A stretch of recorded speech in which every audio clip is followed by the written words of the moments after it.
Hello students, आज का ये वीडियो क्लास 2 के बच्चों के लिए। आज मैं आपको पढ़ाऊंगी हिंदी व्याकरण पाठ 15 कहानी लेखन। अब हम लोग देखते हैं कि किसी कहानी को मतलब क्या होता है कि कहानी जो होता है वो बच्चों के लिए बहुत इंटरेस्टिंग होता है, बहुत मज़ेदार होता है, बच्चों को बहुत अच्छा लगता है। तो उसे अब हम देखते हैं कि हम कहानी कैसे लिखते हैं।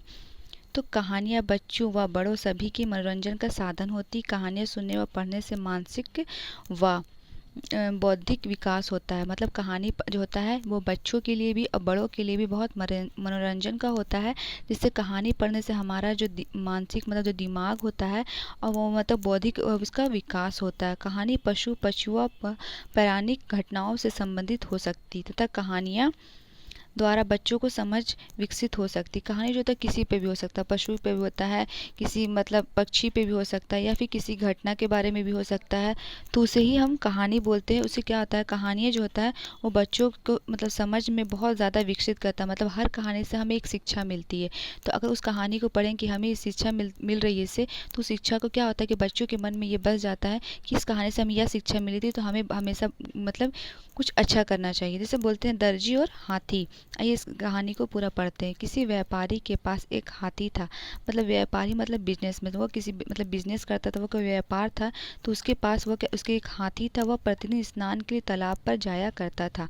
तो वो क्या करता था, वो प्रतिदिन वो रोजाना स्नान करने के लिए नहाने के लिए वो तालाब पर जाता था।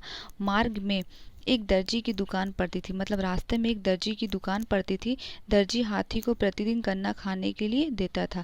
जो दर्जी रहता है वो हाथी को क्या करता था, रोजाना एक गन्ना मतलब खाने के लिए देता था। इसी तरह दर्जी और हाथी में मित्रता हो गई और हाथी प्रतिदिन उसके पास आने लगा। तो जो हाथी जो था तो वो क्या प्रतिदिन वह तालाब में नहाने जाता था। तो रास्ता में एक दर्जी मिलता था। तो दर्जी जो होता है उसको रोज मतलब गन्ना देता था इसको, हाथी को। तो उससे हाथी और दर्जी में जो है वो दोस्ती हो जाती है और उसके पास वो हाथी रोज जाने लगता है दर्जी के पास। एक दिन किसी कारण दर्जी गुस्से में बैठा था। जैसे ही हाथी उसकी दुकान पर आया उसने अपनी सुई हाथी को सूंड में चुभा दी।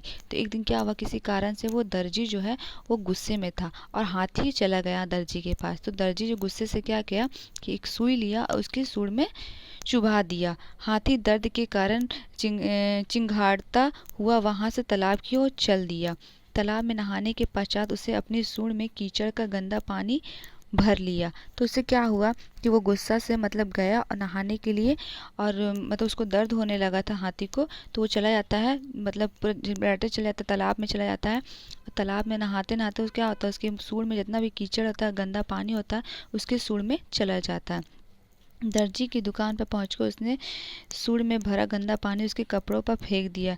सभी कपड़े गंदे हो गए। तो हाथी भी गुस्सा से क्या करता है, अपने सूंड में सारा गंदा पानी कीचड़ भर लेता है और दर्जी के पास फिर आता है और अपने सूंड से जितना गंदा पानी और कीचड़ आता है वो सारे कपड़े में फेंक देता है। जिससे उसका सारा कपड़ा जो है वो सिला हुआ सारा कपड़ा खराब हो जाता है।